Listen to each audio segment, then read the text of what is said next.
Hello दोस्तों, up to date के एक नए सेशन में आप सबका स्वागत है।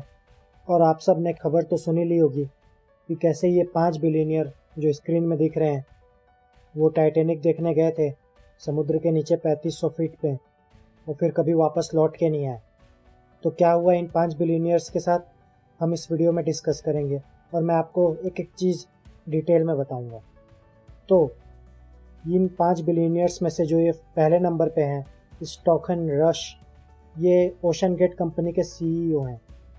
यही कंपनी लोगों को समुद्र में डूबे हुए टाइटैनिक को देखने के लिए ले जाती है, और ये स्वयं इन अदर 4 लोगों के साथ उस दिन टाइटैनिक को देखने के लिए गए थे। और ये कंपनी हर एक व्यक्ति को 2 करोड़ रुपए चार्ज लेती है इस पर्यटन का। ये आप देख रहे हैं वीडियो में सबमरीन, कैसे ये सब लोग उस दिन जा रहे थे टाइटैनिक को देखने के लिए समुद्र के नीचे। और ये कुछ इस तरह से दिखती है सबमरीन अंदर से, देख सकते हैं आप सब। मेरे को तो ये एक सिलेंडर लग रहा है जिसके अंदर एक बेसिक सा कंप्यूटर है और एक वीडियो गेम का रिमोट है जिससे ये पनडुब्बी कंट्रोल होती है। और मैं सच बताऊं तो मैं बिल्कुल अपने आप को कॉन्फिडेंस में नहीं ले पाता कि इस टिन के डब्बे से मैं समुद्र के 3500 फीट के नीचे जाऊंगा और एक डूबा हुआ शिप देखूंगा। भले मैं कितना भी अमीर हूँ, लेकिन मैं अपने आप के अंदर कॉन्फिडेंस बिल्डअप नहीं कर पाता। मुझे ये बिल्कुल भी सेफ़ नहीं लग रही है, पता नहीं ये सब कैसे चलेगा। खैर, उस दिन 18 जून को ये पांचों लोग इस पनडुब्बी में, जिस पनडुब्बी का नाम टाइटन पनडुब्बी है, इस पनडुब्बी को टो करके एक शिप के जरिए कनाडा के न्यू फाउंडलैंड सिटी से 700 किलोमीटर दूर, जहाँ समुद्र के तल में टाइटैनिक है, उसके ऊपर जहाज़ को ले जाया गया। और ये जहाज़ एक बेस की तरह काम करता है इस पनडुब्बी के लिए, और इसी जहाज़ से इस पनडुब्बी का कम्युनिकेशन जुड़ा रहता है। तो जैसे ही इस पनडुब्बी को इस शिप से लॉन्च किया गया, उसके 2 घंटे बाद ही इस पनडुब्बी का इस शिप से कनेक्शन टूट गया। और उसके बाद इस शिप ने कोस्ट गार्ड को बताया कि हमारा कम्युनिकेशन टूट चुका है पनडुब्बी से। ये कनाडा की कोस्ट गार्ड थी। उसके बाद कनाडा और अमेरिका की कोस्ट गार्ड ने इस पनडुब्बी को खोजने का ऑपरेशन शुरू किया। अब उसके बाद यूएस नेवी ने बाद में बताया कि हमें उसी जगह से एक साउंड का पता चला, एक एक्सप्लोजन के साउंड का, जैसे बम फटता है ना, वैसा उनका यंत्र रहता है दूसरे देशों की पनडुब्बियों का पता लगाने के लिए, उसी यंत्र से।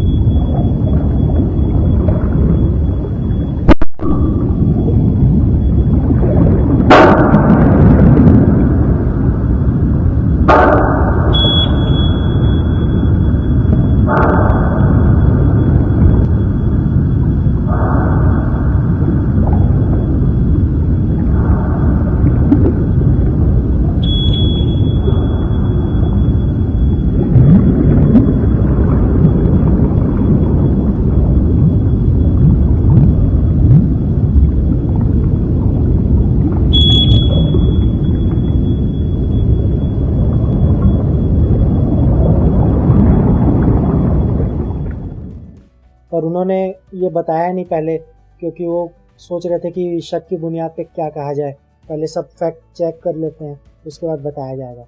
तो यही हुआ। और वैसे उस पनडुब्बी में 96 घंटे की ऑक्सीजन रहती है, तो इन लोगों के पास सिर्फ 4 दिन का समय था वो पनडुब्बी खोजने का। तो इन्होंने हड़बड़ काम शुरू किया, और लगभग 6 दिन के खोज के बाद, यानी 24 जून को ये पता लगा कि पनडुब्बी 2 घंटे बाद ही इम्प्लोजन का शिकार हो गई थी। अब ये इम्प्लोजन क्या होता है, ये जानने से पहले मैं आपको बताता हूँ कि एक्सप्लोजन क्या होता है। वेल देखिए, जैसे एक मान लीजिए एक मैं गैस से भरे एक सिलेंडर का एग्जांपल लेता हूँ। अब अगर इस गैस को मैं गर्म करूँ तो इस गैस का वॉल्यूम बढ़ने लगेगा, जिससे एक समय के बाद ये गैस इस सिलेंडर में फिट नहीं होगी और इस सिलेंडर को फाड़ के बाहर निकल जाएगी। क्योंकि प्रेशर का प्रकृति रहता है कि वो ज़्यादा प्रेशर वाले एरिया से कम प्रेशर वाले एरिया की तरफ जाती है, तो ये सिलेंडर फाड़ के निकलेगा, प्रेशर रिलीज होगा। वैसे ही इम्प्लोजन होता है, पर इम्प्लोजन में जो बाहर का प्रेशर रहता है वो सिलेंडर के अंदर के प्रेशर से ज़्यादा रहता है, तो वो बाहर का प्रेशर सिलेंडर को ऐसे कुचल देगा अंदर की तरफ। तो सेम हुआ इस टाइटन पनडुब्बी के साथ। हो सकता है इस पनडुब्बी में कहीं क्रैक जनरेट हो गया हो, या कोई नट बोल्ट ढीला हो जिससे अंदर का प्रेशर रिलीज हो गया हो और अंदर वैक्यूम क्रिएट हो गया हो, जिससे बाहर का जो पानी का प्रेशर है वो इस पनडुब्बी को पूरा कुचल दिया है, और इस पनडुब्बी के साथ ही ये 5 लोग भी स्वाहा हो गए। इन्हें पता भी नहीं चला होगा, ये सब घटना सिर्फ 1 मिलीसेकंड में हुई होगी। और सही बताऊं तो समुद्र के उस गहराई में 3500 फीट के नीचे ये एक सबसे कम दर्दनाक मौत थी।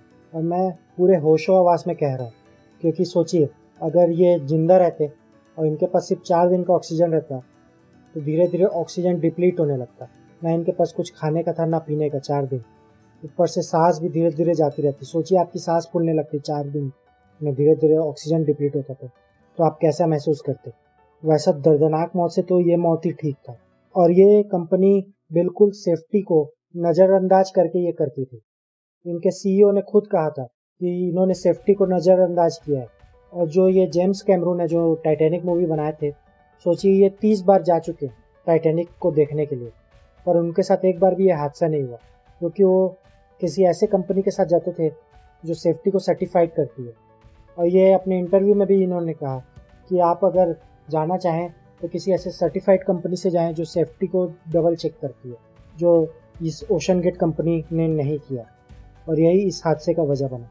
तो चलिए अब इस वीडियो को रैप अप करते हैं, और मैं आपसे फिर मिलूँगा अगले अप टू डेट के एक नए सेशन के साथ।